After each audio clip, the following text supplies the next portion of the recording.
Bữa lùngเป็นวิเชียรเนี่ยนะเราก็ YouTube นะไม่กายวิเชียรแค่เนี่ยYouTube นะเช่นแค่เสียงว่าก็เสียงว่าตัวเราบอกว่าแต่เราก็กันอยู่นะเราเช่นแค่กันคอยวิเชียรก็ยังวิเชียรมีแล้วก็นั่นวิวเนี่ยหรือว่าซ้อเนี่ยเอ็มป่าบอลลูนเป็นยังไงนะเราก็วิเชียรนะหรือว่าช่วงนั้นแต่เป็นหมู่นะหรือว่าชาวงานเนี่ยตัวกิโซห้าเนี่ยตัวกิโซ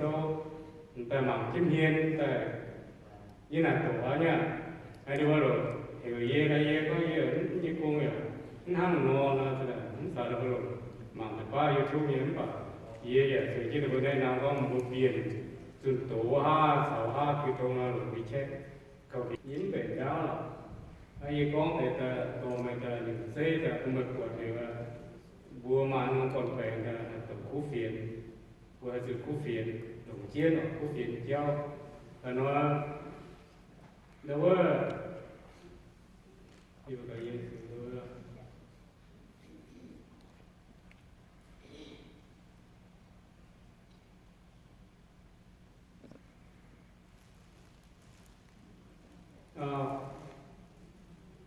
Trước em mà nói chuyện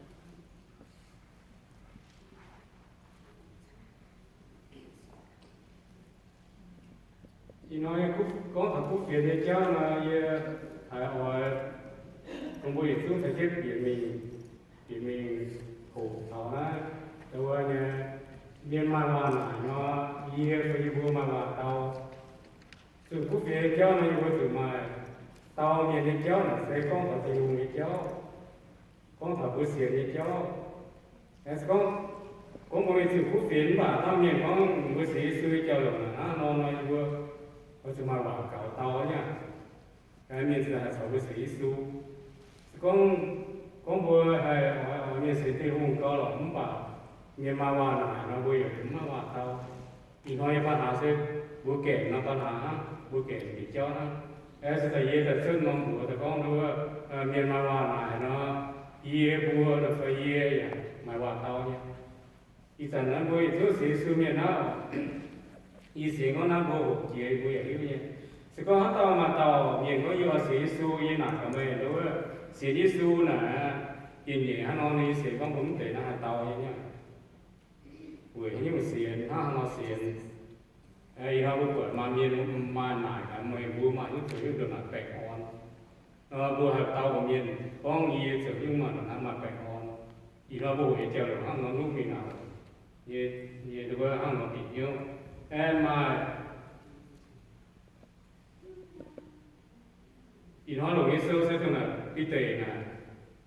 cái chiến điểm sâu sẽ ta nó nhưng cô nó bảo con thảo sĩ su nhiên xỉu khâu lại sĩ su xỉu khâu thì con thủ cái cháu mặt thảo nó nhưng nó xỉu lùa thảo xỉu lùa nó mai vào chảo lùa nó con thảo bây giờ hồ tàu không mình mà vào lại nó gì mà vào tàu nó bùi xuống bị thằng nó mà thằng nó đầu con miền mà vào lại bùa mà nhục tàu lùa nó bị tệ phía nó này nó con của bùa đàn thì giờ bây giờ tụi nó luyện ta mà bùa hiện nhiều bây giờ nó thì giờ bị tệ tập phong sang xịt ta xịt lùa bây giờ mà nó yêu mày bùa nhìn hiếu mày bùa ở chỗ thà khi tụ un nín chỗ chiếu với chỗ ở chỗ sẵn sàng như thế chẳng hiếuพ่อ mình un tập tàu hỏi hiếu miền hỏi hiếu miền mày bùa buổi hai tiểu hàng nái mà làm hám mày bùa chiều mày bảo tao cũng bảo hỏi chủ lồng sườn hiếu to lệ như tao thì bùa thì lùa giờ ở chủ mày mà còn kia như phim làm phim tháng nào mày bùa chiều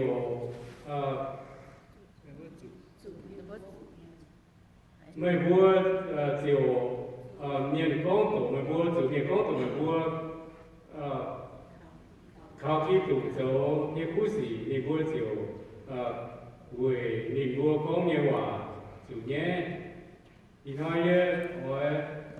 lúc nó hồ tàu con thảo miền mà vào này vua ý sự miền mà vào tàu vua ý cho siêu miền là nhiều khi nào tại yết chiều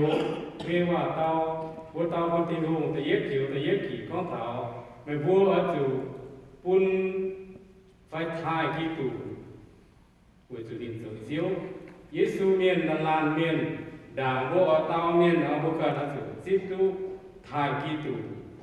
bố thải tập diếu và bố dấu yêu sáu nín phát thể nín quỷ nín là với Giêsu miền thì rất nhiều tại vì với chiều xe tôi trang với bố con ở với chiều ở chủ dấu với chiều ở chủ chân tràn như lễ chẳng hiếu hay khó mình bún tập tàu ở hiếu mới vua về hai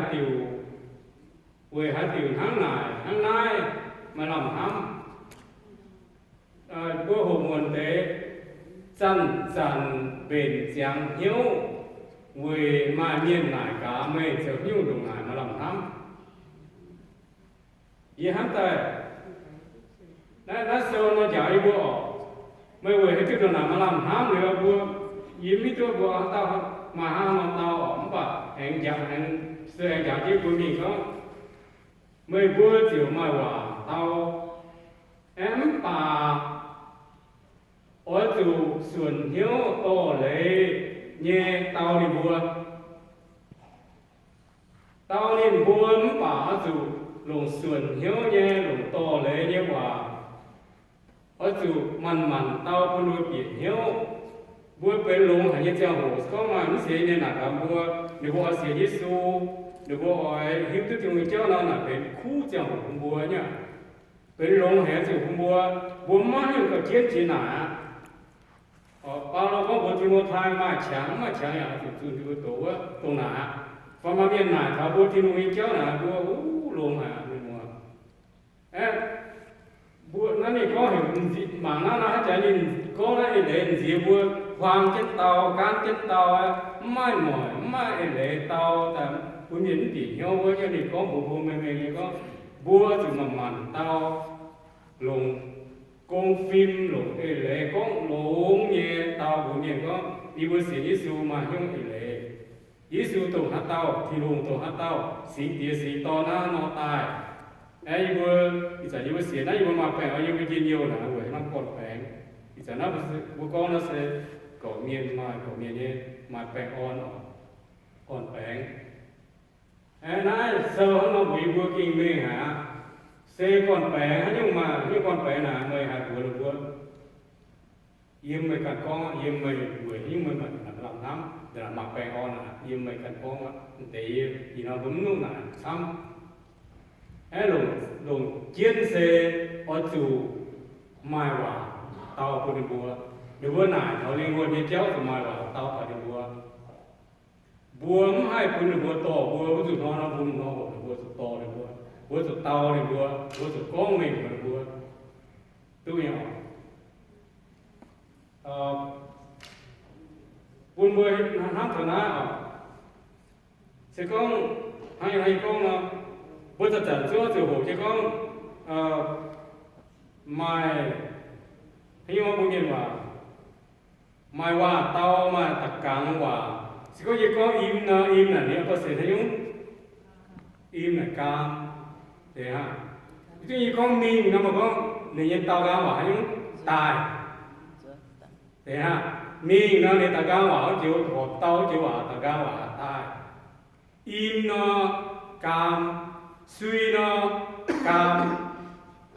là bữa giờ hai miền mai hòa này nó với từ mai hòa tao thôi tàu tôi học mình cho ấy nhá, anh bố sẽ thi hôn tài người hả tao? Giêsu từ của mày, Giêsu ta xuất世為曉Giêsu từ của mày, hàng ngõ nhá, ý con này đấy là cô miền ma hòa nào ý, mày ma hòa nào ý, giao gì ma hòa tao mày, mày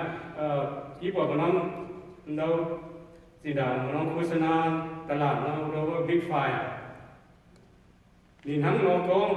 thì có phần mày tài như tà lạt nó mày mà hiểu kỹ tà nải tức nhé dư lệ mà vào tao của mày như bây giờ thổ của nhiều nó mày chiếm được nhiêu là ý hạt của mày có nhiều nó nói như nhá ý nói của hồi chắc là trong ná Giêsu miền vừa sở hữu thì có hiểu vừa hỏi sự sở hữu nó chăn về giang hiếu mà miền nải vua Giêsu miền nó sự chăn về giang hiếu giàu thế tổng sáu bố tao tuổi này hỏi nải vua nó vua hay tao mình nhá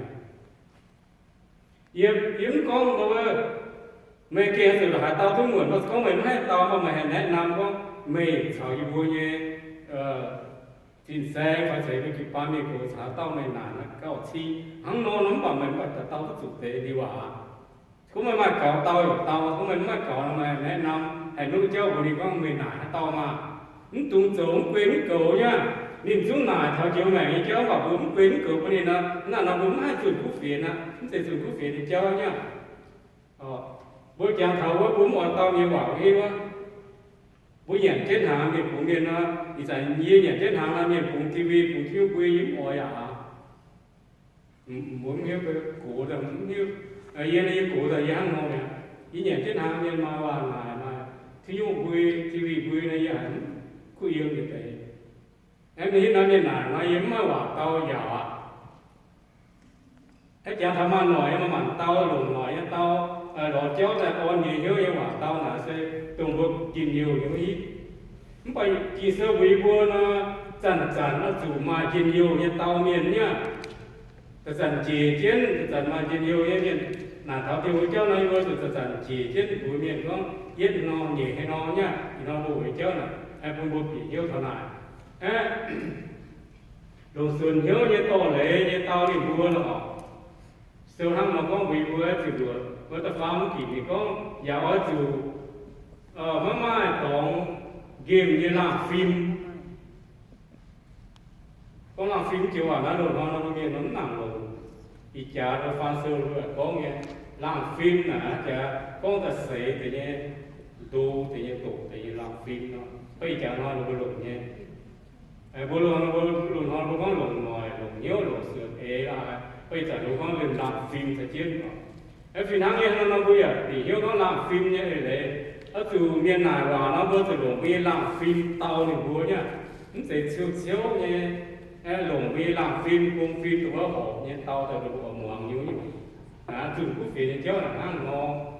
miền này thảo chiếu mẹ của cháu chiếu ấy nó ngon vừa từ lồng bia sườn gì sườn ấy như làm phim mặn tàu quân đội bị nhau nó vô hồ hiếu ta thấy vừa cuốn mai chàng với mai chàng là chủ tổ con vừa yên sao tao có miền khu con vừa miền sửa yên sao tao nó yên vừa miền kẹt diu mà tế miền nó vừa tao nhang thì công chốc thì bây giờ với cái tài dầu họ to chỉ thấy chỉ là phần buông đau là xe phần cũng nó chẳng kêu lắm mà kêu ngon nó côm kêu ngon bà nhìn hiểm lo nhá chẳng buông đau là cái đấy hiểu không nó tao nhám mà đi về này cũng để kêu là buông giảm nhiên phải tiền tộc kia là về đâu dần đâu là nhỏ phải chơi luôn mà phải ít quật phải do bà xí là hả chăm cô này mà cái sự Giêsu thời tập kia này nhưng mà thọ sẽ tại tao uy hàng là thọ sẽ tại quân áp này do là chỉ mình ta cái sự không tùng vô giống như thì có điều chỉ con nó còn từ này em tao nhà mà muốn cái lễ này là Giêsu này ta thấy cái giàu hay tôi thấy miền con miền của con muốn thì con bữa tao đi năm hoàng ai muốn hết rồi bây giờ yên hắn cuối tuần khúc phiền nó phát hiện nải nó giả nó hoàng ai ở tao như mà thì chỉ có ai cho là hoàng tế ở tao như quả đấy cho trả tao cái thì nhớ mình tụi thằng dòm đi tụi dòm mà yếm miền nào nhất cũng phải xây dựng cái yếm tao gì chẳng hỏi mà nằm chẳng cho hoa đi bị lẻm bố bị lẻm mà chẳng tao đi em tông đi nào chẳng phải bố nghề đi bố chẳng thấy vậy cái đó phải xếp quá bố ơi tao đi bố nhìn hiểu có ý chẳng nó thảo ý do nó chịu à yếm hay chẳng phải con nào nhá chỉ con này lấy là không cũng bố ơi cho bố tôi hiểu xí con bảo mà nhiều hiểu phú phiền này bố sâu bị bố con lồng mi công phim lồng mi giang hồ lo chàng ra gì con của đi bị nãy rồi phú phiền này cháu ăn nó không thể con như thế này giờ mà những cái thứ giả xin những khu yên như thế này tôi giả xin buổi giờ cho họ ta lo về bố chú nào mình này miền này là đúng quả bố về là đúng thảo chiết thế là rất to chuyện này như hả không khu yên như thế người sai làm như buổi giờ tiền họ mà còn nó nhìn con của nó ô người ta sẽ đi của mẹ người ta là cái hồ nhìn yêu như thế thế gì tôi không cần là để ý mà không tuy là con á không tuy là con不准啊